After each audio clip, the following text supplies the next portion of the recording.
Donald Trump is now beefing still. I mean, I don't know if it's again or still. Maybe it's both. Donald Trump and Elon Musk are beefing yet again, continually over this big, ugly, stupid bill that they're trying to push through currently the Senate. I want you guys to see what Donald Trump had to say. And I'm going to tell you what this particular reporter asked him off the jump. She started by asking him, what does he think he should do about Elon Musk? Specifically, will you deport Elon Musk? I don't know. I think we'll have to take a look. We might have to put Doge on Elon. You know what Doge is? Doge is the monster that might have to go back and eat Elon. Wouldn't that be terrible? He gets a lot of subsidies, Peter. But Elon's very upset that the EV mandate is going to be terminated. And you know what? When you look at it, not everybody wants an electric car. I don't want an electric car. I want to have maybe gasoline, maybe electric, maybe a hybrid, maybe someday a hydrogen. If you have a hydrogen car, it has one problem. It blows up, The first question that was asked is, are you going to deport Elon? Obviously, over this battle back and forth over this bill that's going to destroy so many people's lives. I don't know. I may have to think about that. Not a no, that really won't happen that way. But I may have to think about that. I mean, consider I'm a dictator and I'm a fascist, and I think I can do whatever I want in this country. Why can't I? I mean, he keeps negging me. Why won't I just deport him? I mean, the same guy they said was the biggest genius. We have to protect our geniuses. I guess Donald Trump's going to have to protect the geniuses from himself because now I guess his fascist administration is targeting one of their favorite geniuses. Those one of that same genius responded to it. He can't help himself. Of course, he's all over X doing this. So tempting to escalate this. So tempting. But I'll refrain for now. He'll refrain for now from escalating because last time he escalated, apparently he came back and groveled and apologized, just like Tucker Carlson did, but apologized and said, I may have went too far with talking about how Donald Trump is on the Epstein list and it's going to be released soon. Mark my words, mark this tweet. He said all that stuff.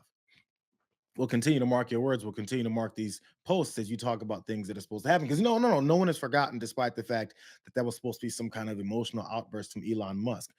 There was something else that Donald Trump said about him, though, because again, this war keeps escalating. Elon Musk knew long before he so strongly endorsed me for president. He always has to point that part out, that I was strongly against the EV mandate. It's ridiculous. And it was always a major part of my campaign. Electric cars are fine, but not everyone should be forced to own one. He's still pushing that line. Elon may get more subsidy than any human being in history by far, and without subsidies, Elon would probably have to close up shop and head back home to South Africa. Pause.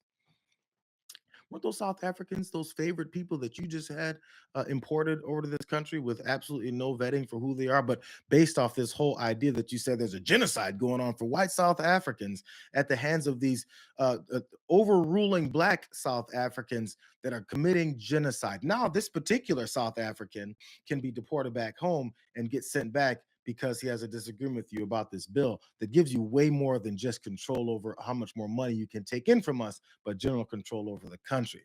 Continuing on, no more rocket launches, satellites, or electric car production, and our country would save a fortune. Perhaps we should have Doge take a good hard look at this. Big money to be saved. I'm glad he said it that way. Because again, he's pointing out how Doge could potentially go after Elon. Again, he's saying this. They could potentially go after it and we could save all of this money. They don't realize as he's having these fights, you're admitting that Doge, you're using it as a tool against someone that you maybe don't like. Also, the fact that if it's such a monster, as he said off the top, we can send that monster Doge after him.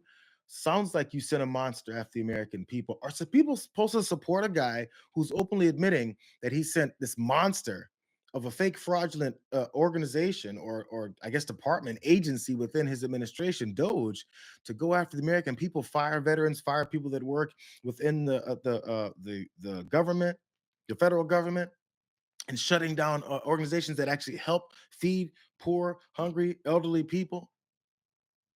Um, the idea is supposed to be a flex of how much power he has. That's the number one thing that's on his mind. That's all he cares about. As we're on this thought about deporting people that Donald Trump just doesn't like, I mean, it's obvious that it could, as they're floating this, it could spread to people like Elon Musk, who helped him get into office and also helped him dismantle the federal government. That same thought process goes over to people like Zoran Mamdani, who just won that Democratic primary to be the mayor in New York City.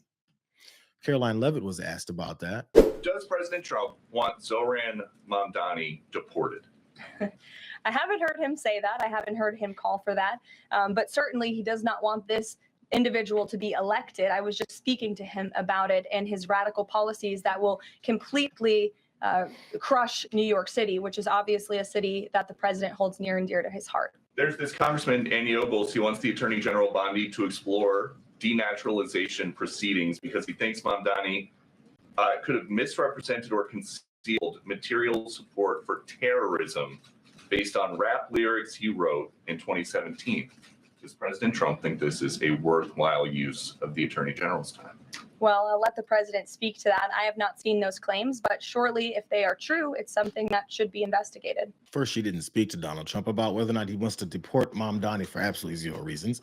And then after that, when asked about Andy Ogles asking the DOJ to investigate Zoran Mamdani and deport him because of some other nonsense, that's when Caroline Levitt then shifts to, well, if that's true, then I think it's something we could look into. It's a phrase that Donald Trump uses a lot too. I mean, it's maybe something I'll look into. I think he even said it about Elon. It's something that we'll look into. And as they look into it, then they pull these covert operations sometimes and do those things. I mean, they were also looking into this mass deportations of all these violent criminals, even though they're not deporting violent criminals. They're just snatching people off the streets with no identities in hand or no warrants for what they say they're doing. And honestly, not much of a track record of showing where they're sending people off. So again, it's back to thinking about being a fascist rather than carrying out fascist actions. So as we continue to argue whether or not fascism is here, his press secretary is over here talking about how fascist this administration is. I'm just saying, as a matter of fact, one of those tools that fascists may use in trying to make sure that they tell people or try to legitimize what it is that they do with their fascism is to say that someone else is some other scary word, right? This scary word of a communist. I think he's terrible. He's a communist. The last thing we need is a communist. I said there will never be socialism in the United States. Now we have a communist. So I think he's bad news. And I think I'm going to have a lot of fun with him, watching him, because he has to come right to this building to get his money. And don't worry, he's not going to run away with anything. I think he's, frankly, I've heard he's a total nut job. I think the people of New York are crazy. If they go this route, I think they're crazy. We will have a communist for the first time, really, a pure, true communist. He wants to operate the grocery stores, the department stores. What about the people that are there? I think it's crazy. I'm still trying to figure it out. I said it yesterday on TDR. I'm just trying to figure it out. Is this a bad election strategy? Is this going to tank Republicans' chances in the midterms? I'm just curious. Is Donald Trump continuing to call Zoran Mamdani, who's very popular in New York, who just won the damn primary? You know, people are celebrating him, and the people who aren't celebrating him have too much money in it and have to understand they have to maybe contribute to this country in ways that they never really wanted to because they hate this country. That aside, is this guy who continues to call Mamdani a communist, is that a bad election strategy? Because, I mean, I kept hearing that it's a really bad election strategy to call Donald Trump, the fascist who's doing fascist things, a fascist. Because, you know, you lefties are never going to win anything ever again if you keep calling people names about what it is that they're doing. So does it apply the other way? Does it apply when these folks are first talking about deporting someone because they don't like their policies and the fact that enough people voted for them because they support those policies, but also to call anyone that you don't like a communist based on, again, nothing? Zoran Mamdani is not in office, and hopefully he'll get there, but he's not in office yet. And if he's not in office, he's not carrying out any of these communist policies, it's kind of hard to consider that he's implementing communism. He's also implementing Sharia law. And now we're all going to have to be praying 7 times a day. And oh my God, this is so scary for New York. So I'm just curious. Please, someone tell me, are the Republicans going to get swept out through the midterms because Donald Trump and them keep talking about communism? You know, when you call people names, that pisses off the electorate, and the electorate comes out strong, and they get mad that you called Zoran Mamdani a communist. It's weird how that doesn't work in that direction, isn't it? It's weird how that's used as a tool to shut people up from identifying and notifying other folks of the fascist behavior of this administration. Well, let me ask you about what Donald Trump, the president of the United States, has had to say. He's had a lot to say about your campaign. He called you a communist. Because he's the president, I want to give you a chance to respond directly to him. How do you respond? Are you a communist? No, I am not. And I have already had to start to get used to the fact that the president will talk about how I look, how I sound, where I'm from, who I am, ultimately because he wants to distract from what I'm fighting for. And I'm fighting for the very working people that he ran a campaign to empower that he has since then betrayed. And when we talk about my politics, you know, I call myself a democratic socialist in many ways inspired by the words of Dr. King from decades ago, who said, call it democracy or call it democratic socialism. There has to be a better distribution of wealth for all of God's children in this country. And as income inequality has declined nationwide, it has increased in New York City. And ultimately, what we need is a city where every single person can thrive. Donald Trump has been on Meet the Press. He's talked to Kristen Welker, who just asked Mamdani that question. Are you a communist? Because people keep saying you're a communist. I don't remember, and this isn't me making a point by saying I don't remember. I don't remember her asking Donald Trump. So a lot of people are saying you're a fascist. Actually, your former chief of staff said you're a fascist. Your vice president said that you're America's Hitler. Multiple people have called you a fascist. Other people have talked about your fascist behavior, and they were the guardrails that kept you from implementing your fascist desires in your first term. Did she ask Donald Trump, Mr. President, are you a fascist? She didn't ask him that. Isn't it weird how she didn't ask Donald Trump if he's a fascist, but she's quick to ask Zoran Mamdani, hey, people are calling you a communist. How are you going to defend yourself from these, I assume, accurate descriptions of yourself? By the way, I want to refer back to what Donald Trump said then about Mamdani wanting to take over grocery stores or supermarkets, he said, and department stores. There's this little article in the AP. Show you the headline here. Trump gets his golden share power in U.S. Steel buyout. I want you to refer to this again. Donald Trump said that Mamdani wants to control the supermarkets and the grocery stores. Donald Trump will control the so-called golden share that's part of the national security agreement. I'm reading this part, under which he allowed Japan-based Nippon Steel to buy out iconic American steelmaker U.S. Steel. The provision gives the president the power to appoint a board member and have a say in company decisions that affect domestic steel production and competition with overseas producers. The president of the United States has a say in this business that then was bought out by this Japanese company. And now he has a say in how things will work. There's a way more to this, you guys. Under the provision, Trump or someone he designates, a yes man, controls that decision, making this power while he's president. However, control over those powers reverts to the Treasury Department and the Commerce Department when anyone else is president.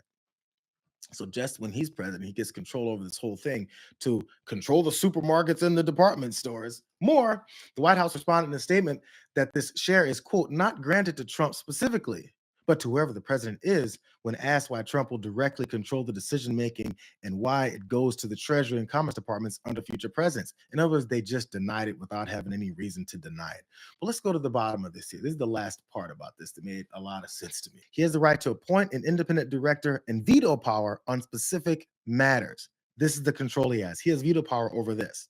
Those matters include reductions in Nippon Steel's capital commitments in the National Security Agreement, changing U.S. Steel's name and headquarters, closing or idling U.S. Steel's plants, transferring production or jobs outside of the U.S., buying competing businesses in the U.S., and certain decisions on trade, labor, and sourcing outside of the U.S. The President of the United States, who's having a trade war right now with the entire world and hasn't come up with any kind of agreements that he disrupted already in the first place, has control over U.S. Steel, who was bought out by this Nippon Steel, a Japanese company. That Japanese company needed to sweeten the deal because, by the way, Joe Biden, I believe, was blocking this at the tail end of his administration. And after being against it, Donald Trump was also against it. Once he saw he could have some kind of power with it, he decided to go ahead and let it happen because what he wanted was some more power over this company. Kind of odd how that works, that the guy who's accusing everyone else of trying to control your lives and take over the department stores and the grocery stores is taking over something way bigger than a grocery store in the middle of Manhattan.